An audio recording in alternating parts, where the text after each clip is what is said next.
لو سمحت يا دكتور مشمش، نفذ العلاج ده. حضرتك متأكد ان الدكتور اللي كتبها كان صاحي؟ ايوه ده خط الدكتور. طب انت فاهم فيها حاجة؟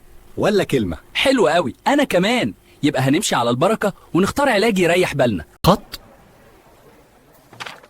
ولا موجات صوت؟ قرا لنا حرف، بس حرف واحد عشان نعرف احنا في انهي اتجاه. دي روشتة ولا رسم قلب؟ بتاع الغطا ده. غطا ايه ده؟ بتاع ازازه، شامبو، دواء، صلصه؟ والله ما اعرف، هو لقيته في البيت بس ده اللي بيريحني. يعني انت جاي لي عشان غطا مجهول؟ ايوه لو عندك منه نفس المقاس ابقى كتر خيرك. طب ابيع لك ايه بقى؟ اقرا الغطا ولا استدعي روح الدواء؟ يا رب. لو سمحت، عايزة علبة مناديل. يا اختي الكريمه، احنا صيدليه مش سوبر ماركت. طب هاتلي شيبسي صيدلية مشمش، بنصرف أدوية مش بنصرف بقالة. لو سمحت، عايز دواء للمعدة لصاحبي. طب صاحبك عنده ايه؟ هو حاسس بايه بالظبط عشان اقدر افيدك؟ صح؟ معرفش، قال لي هاتلي اي حاجة. الناس دي لو دخلت مستشفى هيسألوا فين قسم البسكوت والشيبسي. لله الامر من قبل ومن بعد.